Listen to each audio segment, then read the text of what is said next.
大家好，今天给大家讲一下关于女人的人性法则。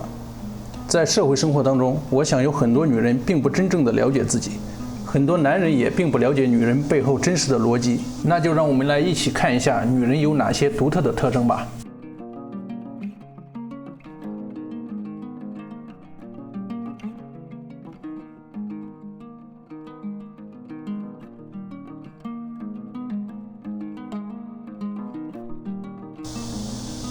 首先，我们看女人的心理特征。恩格斯曾把人的心理活动誉为地球上最美的花朵，而女性的心理活动则是花中之冠。一，女性相对感性，注重感受。女人可以很敏锐地感知到周围的环境、他人的情绪和感受，以及潜在的事件。这是大自然的选择。女性大脑中的雌性激素会使女性把注意力集中在情绪和沟通上。在社会中，女人相对而言更注重外界对自己的刺激的感受，在成长过程当中，也在不停地无意识地强化这种感受能力，所以女人对周围的事物都感到非常敏感。但是在两性关系中，有很多女人明知道另一半在骗自己，但是就是禁不住对方的甜言蜜语，这就是女人沉浸在了这种甜言蜜语的当下感受当中而不能自拔，不受理性的支配。就因为感性，女性很容易接受暗示，常被迷信活动所迷惑，也更容易受骗。当然，也因为感性，女性也更富于同情心、怜悯心和爱心，也更能理解他人的感受和需要。俗话说的刀子嘴豆腐心，大部分指的就是女性。相对于男人，女性通常更愿意表达内心的情感和情绪，表现出对他人的关怀和理解。二，爱美的天性。士为知己者死，女为悦己者容。在感性的基础上，女人本来就对外在的形象感觉很敏感，所以女性更能意识到外貌对他人印象和社交互动的重要性，因此更注重外貌的呈现。化妆和改变外貌可能给女性带来自我实现预言效应，即自己的期望影响了自己的行为和表现。在感觉自己外貌良好的情况下，女性可能更自信和积极。三，脆弱和胆小。因为长期以来女人都在社会中处于从属地位，她们的安全感普遍来自外界自己的从属对象。人类历史上很少有女性在主导这个社会的，包括当下也是。你看，社会各行各业现在仍然都以男性为主，所以千百年来，女性都极其关注自己所在环境主导者的情绪变化和周围环境的变化。四，虚荣心和自尊心较强。女性的虚荣心和自尊心比较强，炫耀心理，不愿意别人说他们的短处，对伤害过自己的人往往耿耿于怀，一旦做了伤害别人的事，往往心生后悔，感情牵制，诚信问题，但不愿意公开道歉。现代化的家庭，女性由从属地位变成主导者，丈夫对她言听计从，往往是一些女性产生自我优越感。如果她们自不量力，对丈夫事权责备，势必影响夫妻感情。因此，现代女性更注意提高自己的心理素质。女性的心理活动有很多地方不同于男性。在知觉方面，女性高于男性，她们阅读领会快，但对细节的知觉不如男性准确。在记忆方面，女性胜过男性，但在缓慢逻辑性理解上，如推论或归纳，女性不如男性。女性具有较大的耐性和良好的直觉与记忆，她们的教学成就优于男性。女性机智灵敏，能较快地从困境中解脱出来。女孩一般学说话比男孩早，多数女性健谈，常常向伙伴倾诉内心的烦恼，借以消除压力。女人的社会特征。与男人相比，女人更沉迷于炫耀自己，她的社交责任是要展现，这与她感受到的被关注的乐趣混合在一起。一，展现。在家里，她忙自己的事，穿着随便，为了出门或者接待，她会打扮一番。衣着有双重性质：一，它用于表现女人的社会尊严（括号她的生活标准、她的财富、她所属的社会圈子）（括号完了）。二，它将女性的自恋具体化，通过服装和首饰表现出她的存在，修饰她的美。穿衣打扮，这是一种工作，也可以让她占有自己，就像她通过家务劳动占有自己的家庭一样。她的自我这时在她看来是由自己选择和重新创造的。每个地方的风俗不同，使他们的形象上表现形式不同。男人就一般不把自己的外表看成自己存在的反应，相反，社会本身要求女人把自己看成一个肉欲对象。她屈从时尚的目的不在于把自己显现为一个自主的个体，而是相反，她们把自己当作猎物献给男性的欲望。例如，酒吧里面穿着性感的妹子，她们并不寻求为她的计划服务，而相反要阻挠这些计划。裙子不如长裤方便，高跟鞋妨碍走路。最优雅的衣物却是最不实用的裙子和薄底浅口皮鞋，最易损坏的帽子和袜子。服装掩饰身体，改变它或者紧裹住它，无论如何，它是身体供人注视。因此，打扮对于期望自我欣赏的小女孩来说是一种迷人的游戏。在青春期，她既想展示自己，又拒绝展示自己。当她接受自己成为性对象的命运时，才乐于打扮自己。2. 社会处境。打扮不仅是修饰，它反映了女人的社会处境。性工作者的职能专门是作为肉欲对象，只有他应该以这唯一的面貌表现自身。过去表现他的职业的是橘黄色的头发、碎花长裙，现在是高跟鞋、迷你裙、浓妆艳抹、香气扑鼻。人们责备其他一切打扮得像鸡的女人，她的性欲价值与社会生活结合在一起，只应以那种规矩的形式出现。但是必须强调，庄重不是要穿得很呆板、过分明显地挑起男性欲望的女人趣味庸俗，而是男人望而却步的也并不值得称道。即使他仅仅想不让人注意，他也应该保持自己的女性特征。3. 社会态度。打扮的这种社会含义使女人通过自己的衣着方式表达她对社会的态度。她服从既定的秩序，给予自己一种谨慎的高雅个性，可以产生许多微妙的区别。她根据自己的选择表现出脆弱的、天真的、神秘的、老实的、严肃的、快活的、庄重的、有点大胆的，或者谦逊的。或者相反，她通过自己的标新立异去拒绝俗套。在许多影视作品或文学作品中，有的女人以打扮的大胆显出与众不同，这种大胆突出了她的性客观本质，从而突出了她的附属性。在当下有很多电视综艺节目中，很多女嘉宾一出场就极尽袒胸露肩之能事，她激起的惊叹声明显地反映了她对循规蹈矩的蔑视。因此，注意观察，你会发现一个社会现象：社会中有很多少女乐于打扮成女人，而上年纪的女人乐于打扮成小姑娘，性工作者乐于打扮成上流社会的女人，而上流社会的女人乐于打扮成荡妇。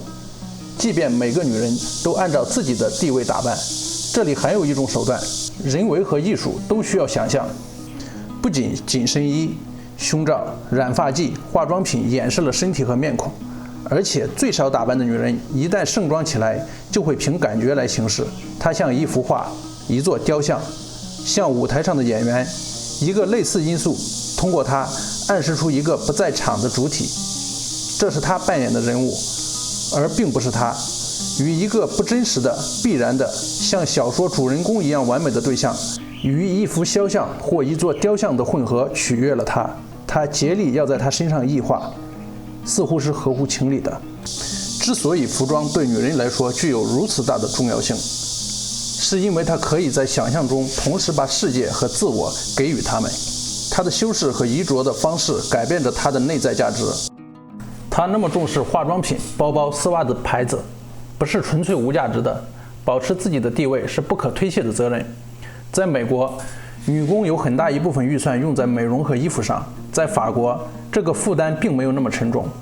然而，女人打扮得越漂亮，她就越受到尊重，她越是需要找到工作，打扮的富裕的外表就越有作用。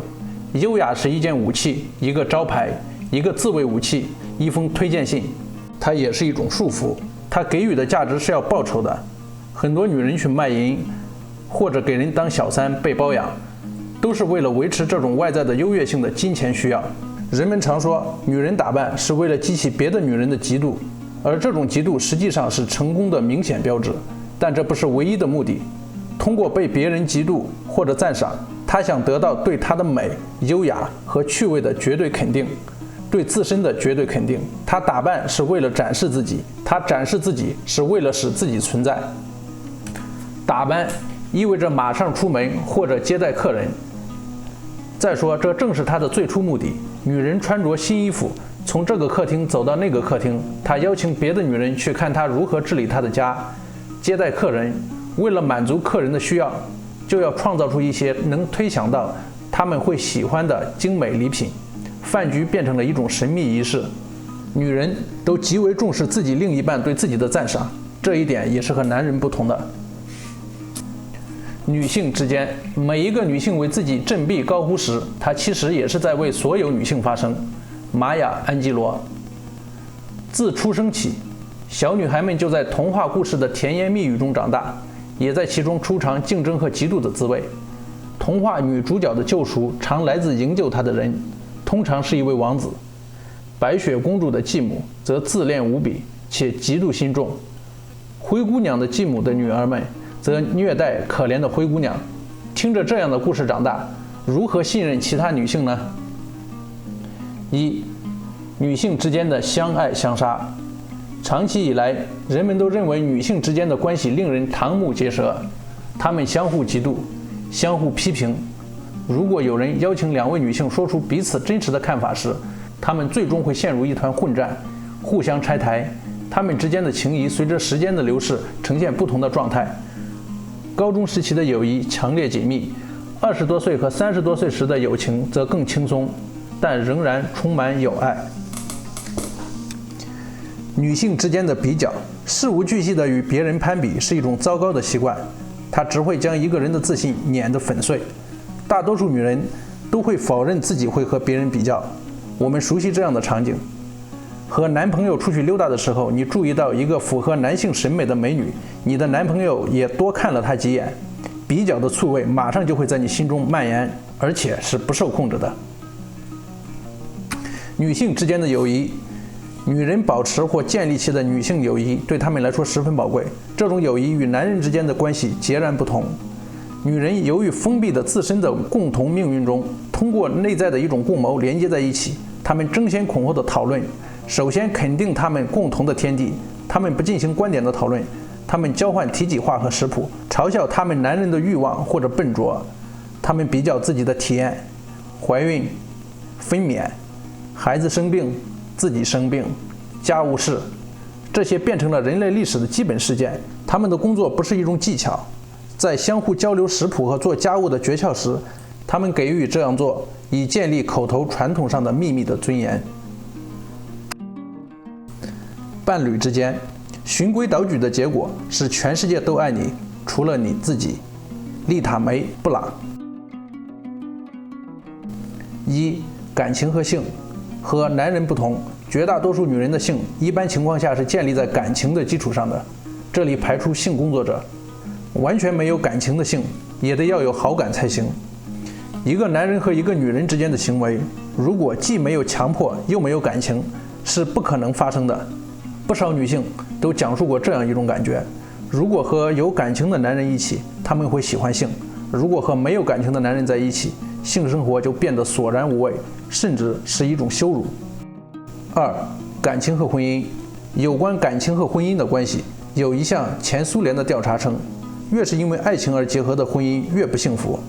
调查发现，因爱情而结合的人，婚后几乎100%地感到不幸福。因为谈恋爱而结婚的人，在恋爱中双方都把最好的一面展现给对方，而且也很大程度地宽容对方。这时候，很多真正的自我并没有表现出来。结婚后，双方的关系得到了确定和稳固，慢慢就表现出真实的自我，从而破坏了双方彼此之间美好想象和原有的甜蜜，从而都感觉自己遇人不淑。三、性和婚姻。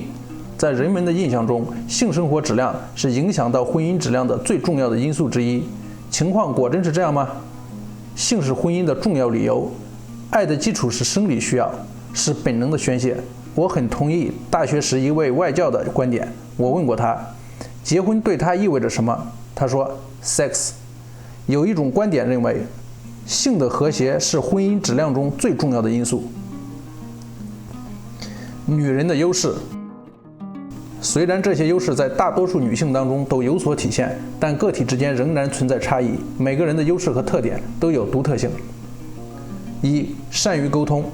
和外人讲话，对方一变脸生气了，女人立即就能感受得到，说：“哎呀，对方生气了，不要说了。”而男人呢，对方都快要拍桌子发飙了，他还不知道你为什么生气，所以女人更善于沟通。二、建立团队的能力比较强。为什么呢？因为女人比男人更有同理心，会替别人着想。三、道德感比较强，比较重视公平正义。女性比较少的会去贪污舞弊，在学校的学生考试舞弊的女生占比很小，社会也是如此。四、比较有耐心。女人做决策比较不会冲动，男性很多在做决策的时候都比较冲动，说好了就这样了。但是女性的这个耐心有时候也会变得犹犹豫豫、优柔寡断。